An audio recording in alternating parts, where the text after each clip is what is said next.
The Great Hall of the Galactic Council was silent. Admiral Hyun-woo Park stood straight as the alien judges looked down at him. His uniform was perfect. His face showed no fear. Behind him, the other humans waited for the final words. The Veltharian judge spoke first. His voice was cold like winter. The Galactic Council has made its decision about Earth and humanity. Ambassador So-Jin Kim felt her heart beat faster. She had worked for 5 years to bring humanity into the Council. 5 long years of talks and meetings. 5 years of proving that humans could be peaceful. Humanity, the judge continued, is too violent for our peaceful galaxy. You fight too much. You solve problems with war. This is not the way of civilized beings. The Caraxian judge stood up next. Her blue skin seemed to glow with anger. Your species has shown nothing but aggression since you reached the stars. You conquered your own moon. You built weapons instead of art. You are a danger to all peaceful life. Captain Do-hyun Lee sat in the back of the room. His hand slowly moved to a small device in his pocket. He turned it on without anyone seeing. Every word the alien spoke was now being recorded. Therefore, the Veltharian judge said, humanity is banned from all council space. You cannot join the council. You cannot build colonies outside your home system. You will stay in your small corner of space forever. The other alien judges nodded. 12 different species all agreed. Earth was alone. Admiral Hyun-woo Park finally spoke. His voice was calm and strong. We understand your decision. We will return to Earth immediately. Good, said the Caraxian judge. Perhaps in 1,000 years your species will learn to be civilized. Until then, stay away from decent beings. The human group was escorted out of the hall. Guards from different alien species watched them carefully, as if humans might attack at any moment. So-Jin Kim wanted to scream at them. Humans had not started a single fight since coming to council space. They had followed every rule perfectly, but it did not matter. The aliens had already decided. Humans were violent barbarians who could not be trusted. On the ship back to Earth, the human delegation sat in silence. General Taimin Kwan stared out the window at the stars. He had commanded troops in 3 different wars. He knew what real violence looked like. What the council called human aggression was just humans being prepared. Sir, Captain Do-hyun Lee said to Admiral Park, I recorded everything they said. Good, the Admiral replied. The people of Earth need to hear this. They need to know exactly what these aliens think of us. Ambassador So-Jin Kim finally spoke. I believed we could work with them. I thought if we proved ourselves peaceful, they would accept us. You did your best, Admiral Park said. But they never intended to let us join. They were afraid of us from the beginning. Dr. Jun Ho-yoon looked up from his notes. Their biology shows it clearly. The Veltharians evolved from prey animals. The Caraxians lived underwater for millions of years, never facing real threats. They cannot understand a species that had to fight to survive. They think we are monsters, So-Jin Kim said sadly. Maybe, said General Taemin Kwan.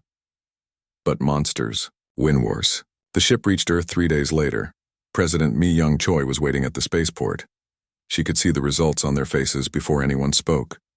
Rejected? She asked. Worse, Admiral Park replied. Banished. We are forbidden from leaving our solar system. President Choi was quiet for a long moment, then she smiled. It was not a happy smile. It was the smile of a predator that had just been challenged. They think we are too dangerous for their perfect society, she said. Perhaps they are right. That evening, President Choi spoke to the entire world. Every human on Earth and in the UBI colonies watched her speech. Her words were simple and clear. Today, the Galactic Council rejected humanity. They called us violent. They called us barbaric. They said we are too dangerous to exist among civilized beings. She paused and looked directly into the camera. They have made their choice, now we will make ours. They want us to stay in our small corner of space? Fine. We will stay here and build something they have never seen before. When we are ready, we will show them what humanity can really do. Around the world, Humans listened. Some were angry, some were sad, but most felt something else. They felt determined. In underground labs, scientists began working on new projects. In military bases, generals started making new plans. In schools, children learned that sometimes the galaxy was not fair. But that did not mean humans had to accept it. Captain Do-hyun Lee sent his recording to every news station on Earth. Soon, every human had heard exactly what the aliens said about them. The words burned in their minds. Too violent. Barbaric. A danger to all peaceful life. Stay away from decent beings. Dr. Junho Yoon started a new research project. He would study every alien species in the Council. He would learn their weaknesses, not to hurt them, but to understand them. Knowledge was power, and humans needed all the power they could get. Engineer Yoon Song looked at the alien technology Earth had bought over the years. The Council species thought they were so advanced, but humans were good at learning. Very good at taking something and making it better. General Taiman Kwan called a meeting of all Earth's military leaders. If the galaxy wanted to see human violence, he would make sure humans were ready to show it properly. But the most important meeting happened in a small room with just 5 people. President Mi Young Choi, Admiral Hyunwoo Park, General Taemin Kwan, Dr. Junho Yoon, and Engineer Yoon Song. They have given us a gift, President Choi said. They have united humanity against a common enemy. Every human now knows exactly what the galaxy thinks of us. What do we do? Admiral Park asked. We prove them right, she replied. But not in the way they expect. They think we are dangerous because we fight. We will show them that the most dangerous thing about humans is not our ability to make war. It is our ability to make others want to fight beside us. The meeting ended with a single decision. Humanity would not beg for acceptance anymore. They would build something new, something better, something that would make the Galactic Council regret their choice. Outside, the stars looked the same as always. But everything had changed. The galaxy had made humanity their enemy. Soon they would learn that this was the biggest mistake in galactic history. 3 years had passed since the Council's rejection. Deep underground in the Swiss mountains, the most secret meeting in human history was taking place. The room had no windows and no recordings. Only 5 people knew it existed. Dr. Junho Yoon opened his briefcase and spread papers across the metal table. I have completed my study of all Council species, he said. Every single one has critical weaknesses.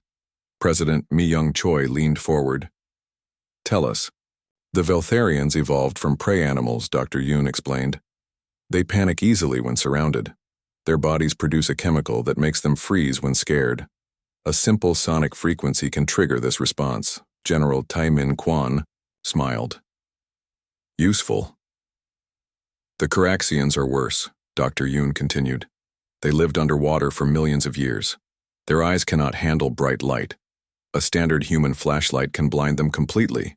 They also need high humidity to breathe properly. Engineer Yoon Song looked at her own notes. This matches what I learned from their technology. Their ships are designed for beings with very specific needs. They never expected to fight someone different. What about their military? Admiral Hyunwoo Park asked. Pathetic. General Kwan answered. I have studied every war they fought in, the last 1,000 years. They always win by having more ships, not better tactics. They attack in straight lines, they never adapt when their plans fail. Dr. Yoon pulled out another file. But the most important discovery is this. 37 species in Council space are not happy. They joined the Council because they had no choice. The strong species rule everything. The weak ones do all the work. Engineer Song activated a holographic display. I have been studying their technology for 3 years. Look at this. The display showed detailed plans of Council ships and weapons. They have not improved their designs in over a century, she said.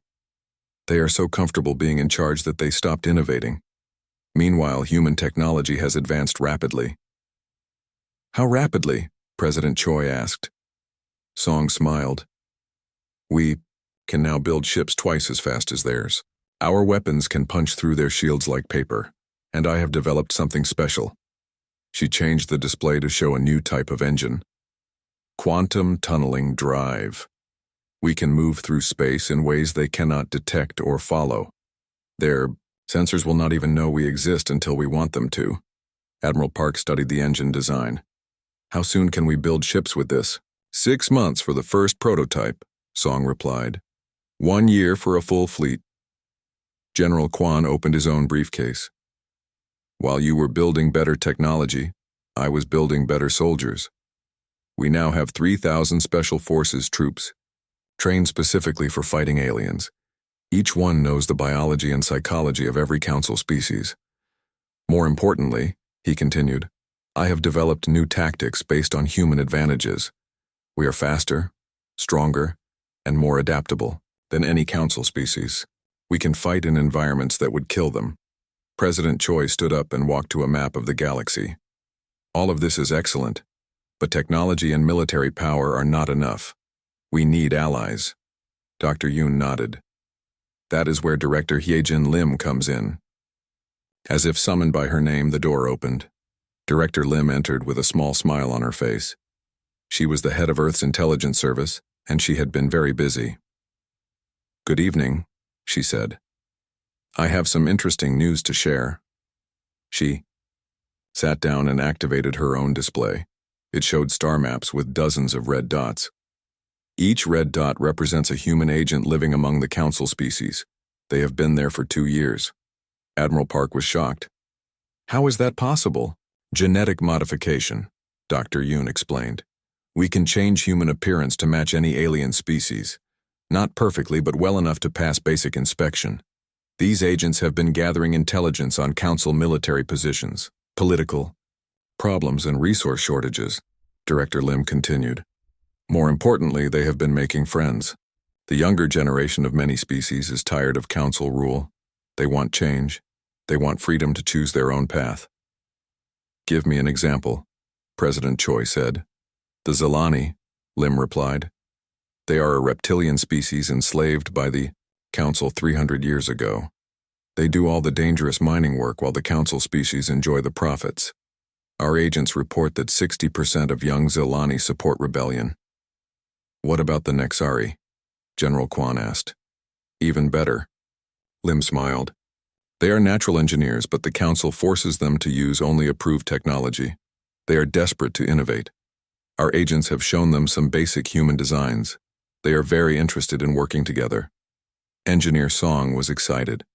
If we could combine human innovation with Nexari biological engineering. Exactly, Lim said. But the most important discovery is this. The Council is not as strong as they pretend. Half their military is made up of forced conscripts from weaker species. These soldiers have no loyalty to the Council. They fight because they have to, not because they want to. President Choi returned to her seat. So we have better technology, better tactics, and potential allies among their own forces. Yes, Admiral Park said, but we still need a plan to use all of this. General Quan spread a large star map on the table. I propose Operation Phoenix, not to rise from ashes, but to make sure our enemies burn. He pointed to the outer rim of the galaxy. The Council considers these systems worthless. They have few patrols and no major military bases. We start here. We establish hidden colonies in uninhabited systems, Engineer Song added. Use quantum tunneling drives to move supplies without being detected. Then we make contact with oppressed species, Director Lim continued. Offer them real help, not the fake protection the Council provides. And when the Council finally notices, General Quan finished, they will face something they have never seen before, a united force of species working together by choice, not fear. Dr. Yoon pulled out one final document. I have been working on something else, a new form of government, something that gives every species a real voice, based on their contributions, rather than their age or power. President Choi read the document carefully. The Terran Coalition, she said. I like it. The Council rules through fear and tradition, Dr. Yoon explained. We will rule through respect and results. Any species that joins us gets immediate benefits, protection, technology, trade opportunities, and most importantly, dignity.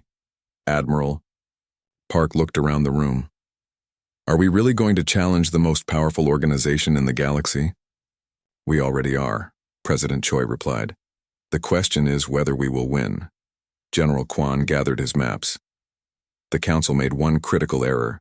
They judged us based on their own fears rather than our actual capabilities.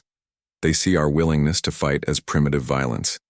They do not understand that our greatest strength is not our ability to destroy, but our ability to inspire.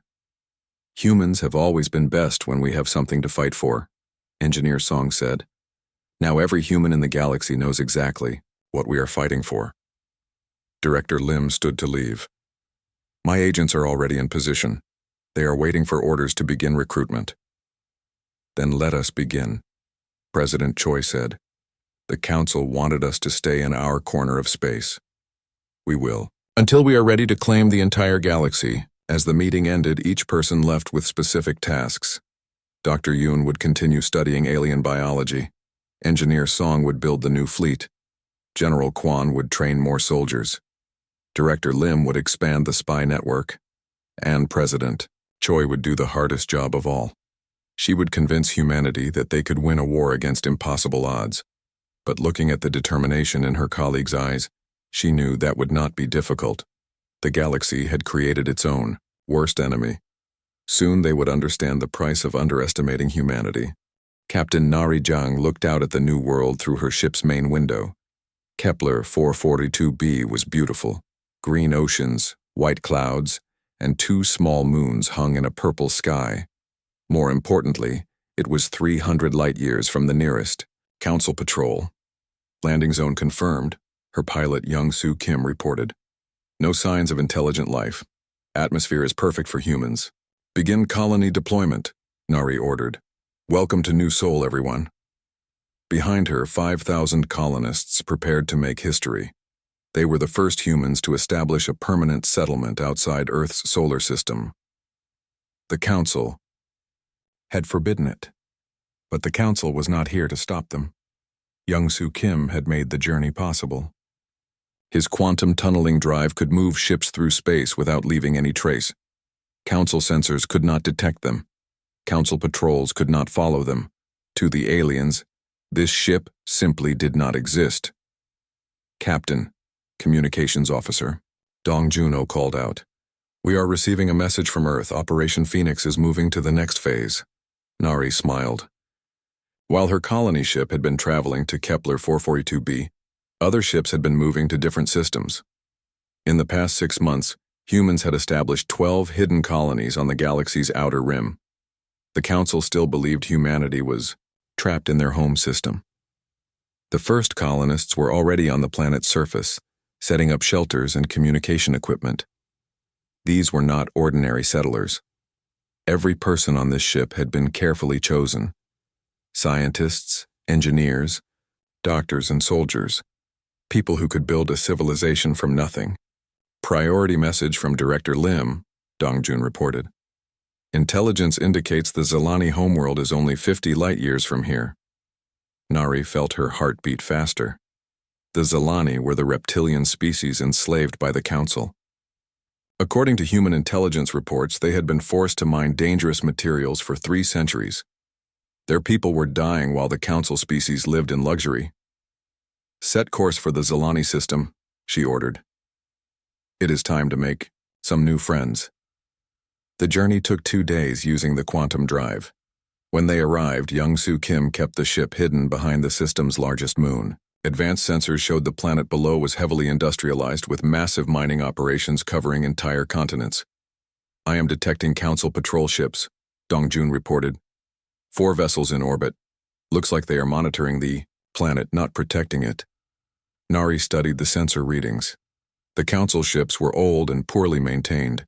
Their crews probably spent most of their time sleeping, confident that the enslaved Zalani would never dare rebel. Scan for isolated Zalani settlements, she ordered. We need to make contact without alerting the Council. It took 6 hours to find the perfect target, a small mining colony on the planet's northern continent, far from the main population centers. 300 Zalani workers live there, supervised by only 12 Council overseers. That night, a small human team transported down to the planet's surface. Captain Narijang led the mission personally. Her team included Dr. Jun Ho-yoon, who had studied Zilani biology extensively, and Lieutenant So-min Park, who spoke the Zilani language fluently. The Zilani settlement was worse than the intelligence, reports had described. The workers lived in metal shacks with no heating.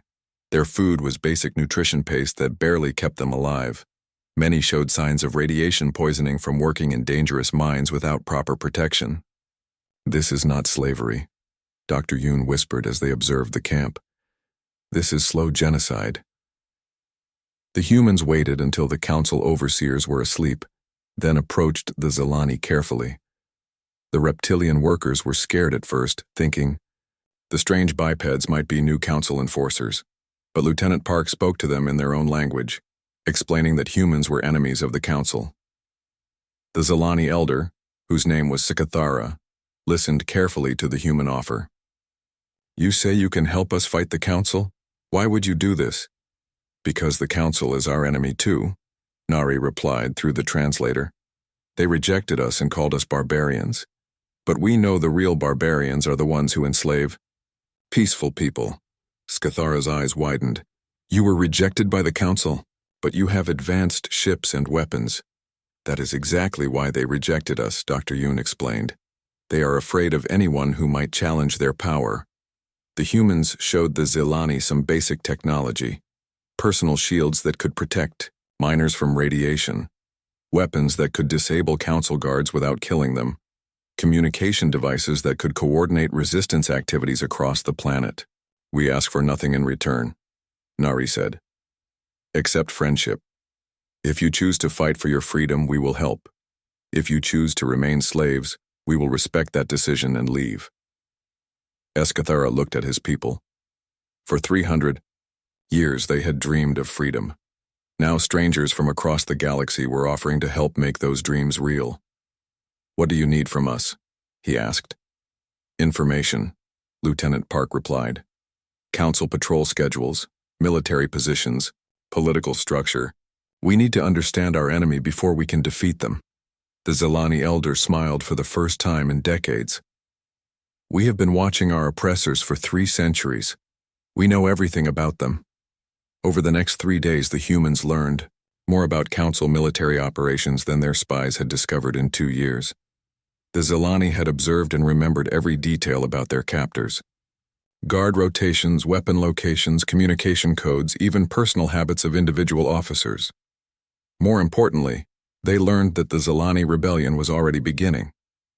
In secret meetings across the planet, younger Zilani had been planning an uprising. They had weapons hidden in the mines. They had supporters in the main cities. They just needed a spark to begin the fire. "We can provide that spark," Captain Nari Jung promised. "But you must understand the consequences. Once you begin fighting, the Council will send more ships. This will become a real war." "Good," Sikathara replied. "We have been dying slowly for centuries. It is time to die fighting instead." The human team returned to their ship and sent urgent messages to Earth. The Zilani rebellion would be the first test of human strategy. If it succeeded, other, oppressed species would follow. If it failed, the Council would know that humanity was active in their space. Within a week, 3 more human ships arrived in the Zilani system. Each one carried weapons, medical supplies, and specialist teams. Captain Commander Dong Jun-oh coordinated the delivery of advanced equipment to Zilani resistance cells across the planet. The rebellion began at dawn on the planet's largest moon. Zilani miners used human-provided explosives to destroy the main mining complex.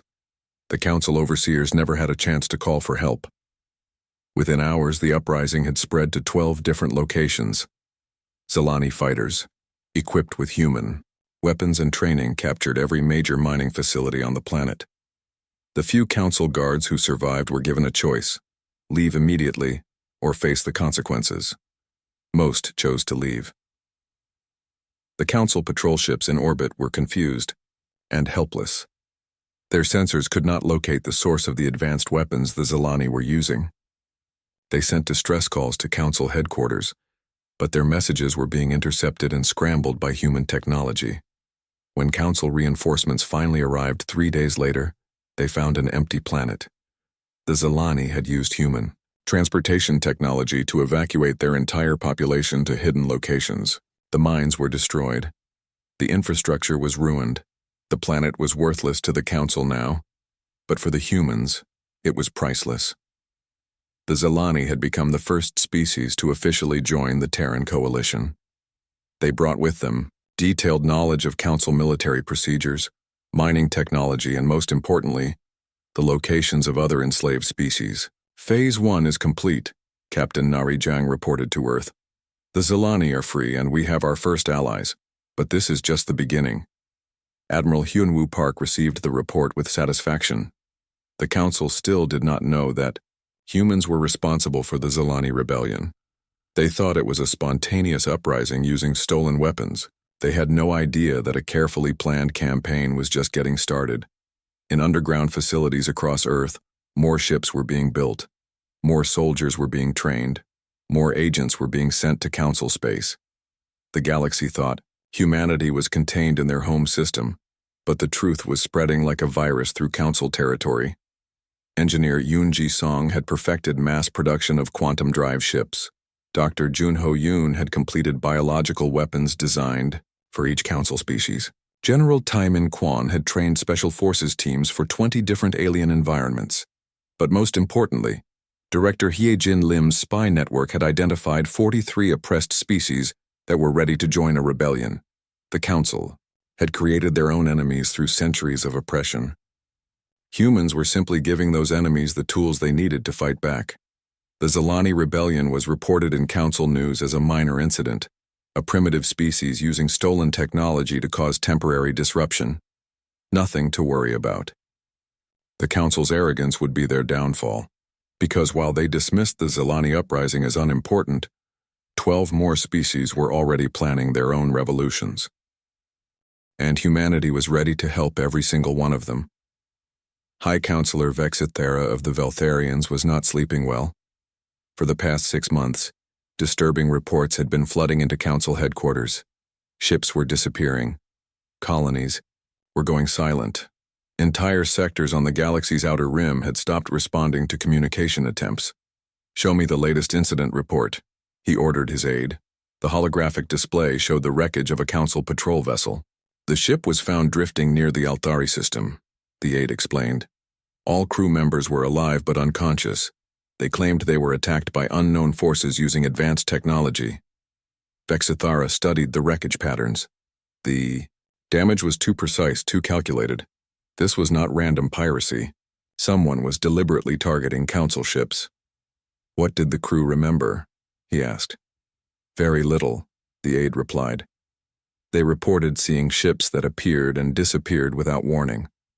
The attackers used some kind of neural weapon that left them paralyzed but conscious.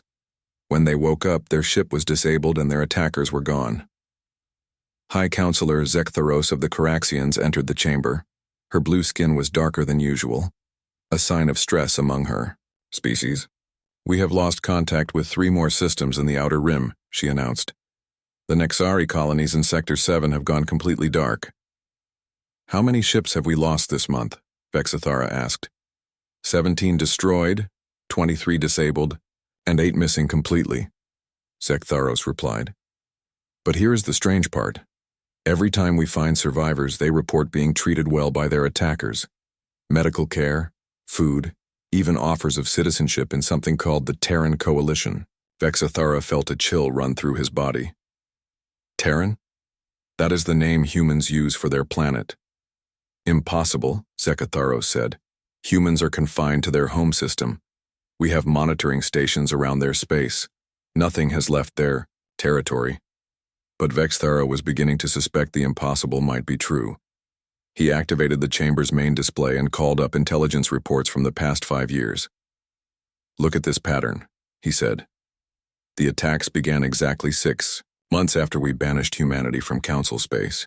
The weapons technology is more advanced than anything Council species possess, and every attack shows tactical knowledge that seems designed specifically to counter our defenses." General Karthek of the Zoranian military entered the chamber. His forearms carried multiple data tablets, I have completed analysis of all attack patterns, he announced. These are not random raiders. This is a coordinated military campaign. Explain, Vexithara ordered.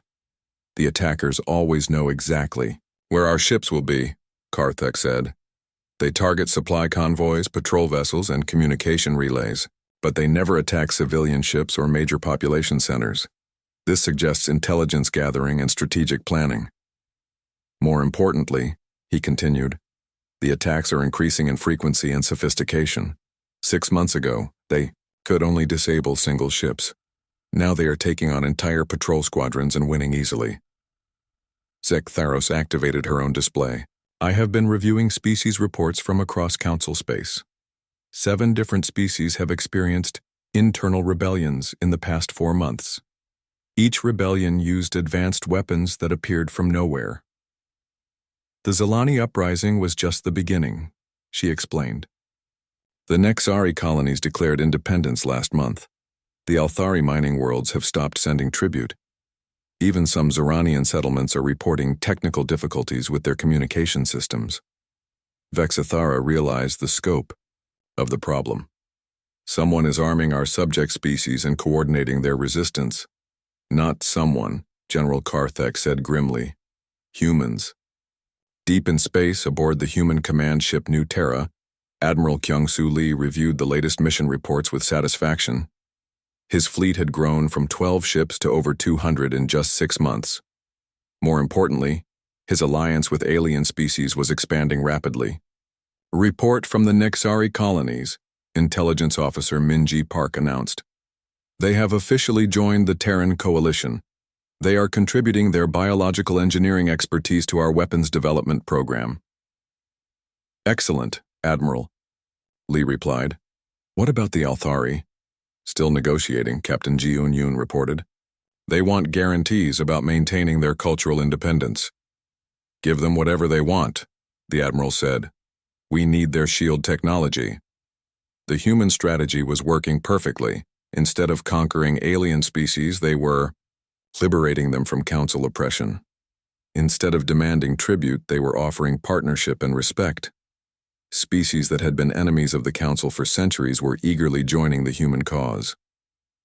Dr. Haewon Lee entered the command center with a satisfied smile. The biological weapon test was successful, she announced.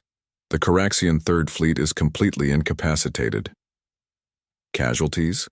Admiral Lee asked. None, Dr. Lee replied. The neural inhibitor causes temporary paralysis but no permanent damage. The entire fleet is alive and conscious, just unable to operate their ships. This was the key to human success. Their weapons were designed to incapacitate, not kill. When Council forces were captured, they were treated with medical care and respect. Many chose to join the coalition rather than return to their oppressive governments. Sir, Communications Officer Dalho Park called out, we are receiving a transmission from the Kolraxi Merchant Network. They want to discuss joining the coalition. Admiral Lee smiled. The Kolraxi controlled the largest trade network in the Bibe galaxy. If they joined the coalition, human access to resources and information would increase dramatically. Schedule a meeting, he ordered, and prepare our standard presentation about coalition benefits. The presentation was simple but effective. Unlike the Council's rigid hierarchy, the coalition offered true equality. Every species contributed according to their abilities and received benefits based on their participation. There were no senior or junior members, only partners working toward common goals. Meanwhile, on Earth, General Wu Jin Choi was coordinating the most complex military operation in human history. His forces were spread across hundreds of star systems, fighting a war the enemy did not even know was happening. Status report from Sector 12, Lieutenant Hai Rim Kim announced. The Zoranian garrison has been neutralized. No casualties on either side. Sector 15, the Veltharian patrol route has been disrupted. Their ships are experiencing navigational problems that will keep them lost for several days.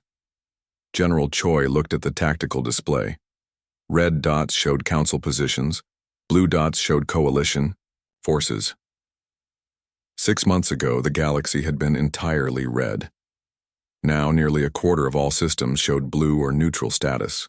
The Council is finally starting to notice, Intelligence Director Soo-Young Park reported. Their leadership is calling emergency meetings. They are beginning to suspect human involvement. Good, General Choi replied. It is time for the next phase. Back on the human command ship, Admiral Lee activated the fleet-wide communication system. All ships prepare for Operation Revelation. We are about to show the Council exactly what they are facing. The Caraxian Third Fleet hung helpless in space, their crews paralyzed by human neural weapons.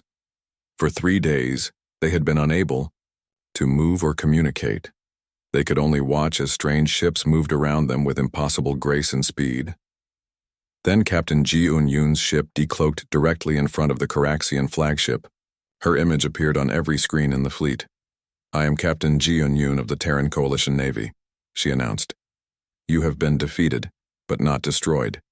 Your crews are unharmed and will recover completely within 6 hours." The Caraxian Admiral could not respond, but his eyes showed shock and fear.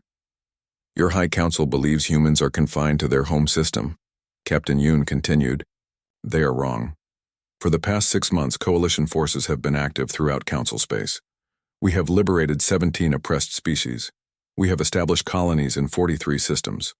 We have built a fleet larger than anything the Council has ever seen." She paused to let the information sink in. "But we are not your enemies unless you choose to be ours. The Coalition offers membership to any species that wants freedom and equality. This includes individual members of Council species who are tired of their government's oppression." The paralyzed crew listened in amazement as Captain Yoon explained. Coalition principles: no slavery, no forced tribute, no species-based hierarchy.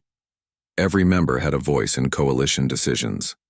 "When you recover," she concluded, "you will be free to return to Council space. You may report what you have seen here. Tell your leaders that humanity remembers being called barbaric and uncivilized. Tell them we have learned from their example of what not to become." The galaxy is changing. The age of Council domination is ending. The age of Coalition cooperation is beginning. Choose your side carefully. As Captain Yoon's ship vanished back into quantum space, the Caraxian crew slowly regained control of their bodies. Their admiral immediately sent an emergency transmission to Council headquarters. The message was simple but terrifying. Humans are not contained. They have allies. They have technology we cannot match, and they are coming for us. For the first time in 1,000 years, the Galactic Council faced a real threat. Grand Admiral Zek Tharos stood before the largest military fleet in Council history. 3,000 ships from 12 different species filled the space around the Council homeworld. This was every available warship the Council could gather, representing 500 years of military development. "Today we end this human rebellion," she announced to her fleet commanders. "Intelligence reports indicate the Coalition has established major bases in the Outer Rim. We will destroy every human colony and capture their leaders for public trial." High Counselor Vexathera watched from the command ship's bridge. "Are you certain this force is sufficient?" he asked. "More than sufficient," the Grand Admiral replied. "Our intelligence estimates the humans have at most 200 ships. We outnumber them 15 to 1. This will be a simple extermination mission." The Council fleet moved toward the Outer Rim with confident determination. For 1,000 years, the Council had maintained peace through overwhelming force. No species had ever successfully challenged their authority. The humans would learn why. But 50 light-years away, Admiral Kyung-Soo Lee was watching their approach with a different kind of confidence. His fleet was not hiding. It was waiting. Enemy fleet composition confirmed. Intelligence Officer Minji Park reported, 3,000 ships just as our agents predicted. They are following exactly the attack pattern we expected. "Defensive positions?" Admiral Lee asked. "All Coalition forces are in position," Captain Ji Eun-yoon replied. "We have 800 human ships, 400 Zalani vessels, 200 Nexari biological ships, and 300 vessels from other Coalition species. Total force, 1,700 ships." Admiral Lee smiled. The Council still thought in terms of simple numbers. They had never faced an enemy that understood the true meaning of combined arms tactics. "Begin Phase 1, he ordered. The Council fleet arrived at the Titan's Edge system expecting to find primitive human colonies. Instead, they found the largest space battle formation in galactic history waiting for them. "Impossible," Grand Admiral Zektharos whispered. "Our intelligence said they had 200 ships." "Admiral," her sensor officer reported, "I am detecting technology signatures we have never seen before. Some of these ships are not showing up on our scanners at all." That was when the first wave of quantum torpedoes hit the Council fleet. Human weapons designed specifically to counter Council shield technology tore through their defenses like they were made of paper. "Return fire," Zektharos ordered. The Council ships launched their most powerful weapons at the Coalition fleet. Energy beams and particle cannons that could destroy entire cities struck the enemy formation with devastating force and had no effect at all. "Report," the Grand Admiral shouted. "Their shields are adapting to our weapons," the tactical officer replied in shock. "Every time we hit them, their defenses get stronger against that specific attack." Captain Ji Eun-yoon commanded the Coalition's center formation. Her ship was equipped with Nexari adaptive shielding that could analyze and counter any energy weapon in real time. Around her, Zilani ships used their superior maneuverability to outflank Council formations, while human vessels provided devastating long-range firepower. "Enemy fleet is breaking formation," her tactical officer reported. "They are trying to use their numerical advantage." "Let them," Captain Yoon replied. "Execute Maneuver 7. What happened next would be studied in military academies for centuries." The Coalition fleet suddenly split into dozens of smaller groups, each one moving with perfect coordination. Council ships found themselves surrounded by enemies that seemed to appear from nowhere and disappear just as quickly. Human quantum drive technology allowed Coalition ships to phase in and out of normal space at will. Council sensors could not track them. Council weapons could not target them. The humans were fighting a completely different kind of war.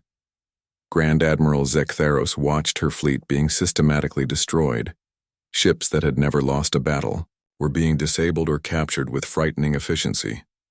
The humans were not just winning, they were demonstrating complete technological superiority.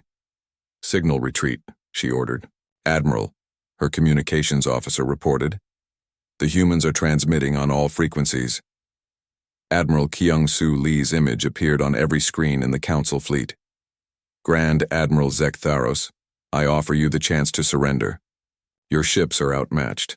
Your tactics are obsolete. Your technology is inferior. But your crews do not need to die for the mistakes of your leaders." The Grand Admiral felt humiliation burn in her chest. "Never. The Council does not surrender to barbarians." "Then you will learn why the Council was wrong to call us barbarians," Admiral Lee replied calmly. The second phase of the battle began. Coalition forces stopped trying to disable Council ships and started demonstrating their true capabilities. Human weapons that could turn enemy ammunition against the ships that fired it. Zilani vessels that could phase through matter and attack from inside enemy hulls. Nexari biological ships that could repair themselves faster than they could be damaged. Within 2 hours, half the Council fleet was destroyed or captured. The surviving ships were scattered across the system, unable to coordinate their attacks or escape the Coalition's superior speed. Grand Admiral Zektharos finally understood the magnitude of her mistake. The Council had not just underestimated human military capability, they had completely failed to understand what humanity had become. "Signal surrender," she said quietly. Captain Ji Eun-yoon personally boarded the Council flagship to accept the surrender. She found Grand Admiral Zektharos waiting in the main hangar with her senior staff. "I formally surrender this fleet to Coalition forces," the Grand Admiral said. "I request that you treat my crews according to the laws of war." "You will be treated with dignity and respect," Captain Yoon replied. "The Coalition does not believe in humiliating defeated enemies." "Why?" Zektharos asked. "We would have shown you no mercy." "That is exactly why the Council lost this war," Captain Yoon explained. "You rule through fear and oppression. We lead through respect and cooperation. You create enemies wherever you go. We create allies. The captured council. Crews were given a choice. They could return to council space with their ships, or they could join the coalition. To everyone's surprise, nearly 30% chose to stay. News of the Battle of Titan's Edge spread across the galaxy within days. The invincible council fleet had been destroyed by a coalition force that suffered minimal casualties. More importantly, the humans had demonstrated that they possessed technology centuries ahead of anything the council could field. But the real shock came when President Chan Ho Kim addressed the galaxy directly. His message was broadcast on every communication channel, reaching every inhabited world. People of the galaxy, he began. Today the Terran Coalition achieved victory over the Council fleet, not through conquest, but through justice. For too long the strong have oppressed the weak. For too long freedom has been denied to billions of beings across the stars. The Coalition offers an alternative. We offer membership to any species that desires it. We offer protection to any people who are oppressed. We offer hope to any civilization that dreams of a better future. The age of council domination is ending. The age of galactic freedom is beginning. Within a week of President Kim's speech, 17 species formally applied for coalition membership. The applications came not just from oppressed subject species, but from junior members of the council itself, who were tired of being treated as second-class citizens. High Counselor Vexithara watched his empire crumble from the safety of the council homeworld. Species that had been loyal for centuries were declaring independence. Trade routes were being disrupted. Entire sectors were joining the coalition. We still control the core systems, his aide pointed out hopefully. For now, Vexithara replied. But how long before our own people decide they prefer coalition promises to council reality? The Battle of Titan's Edge had lasted 72 hours. The war for the galaxy's future had just begun, but already it was clear which side would win. The council had ruled through fear and tradition for 1,000 years. But fear only works until someone stronger comes along. And the humans had proven they were not just stronger, they were better. As Admiral Kyung-Soo Lee watched the last council ships disappear into quantum space, he opened a communication channel to Earth. Mission accomplished, he reported. The council now knows exactly what humanity is capable of. Phase 1 of galactic liberation is complete. Excellent, came the reply from President Kim. Begin Phase 2. It is time to show the galaxy what real civilization looks like. The council had wanted to contain humanity within their home system.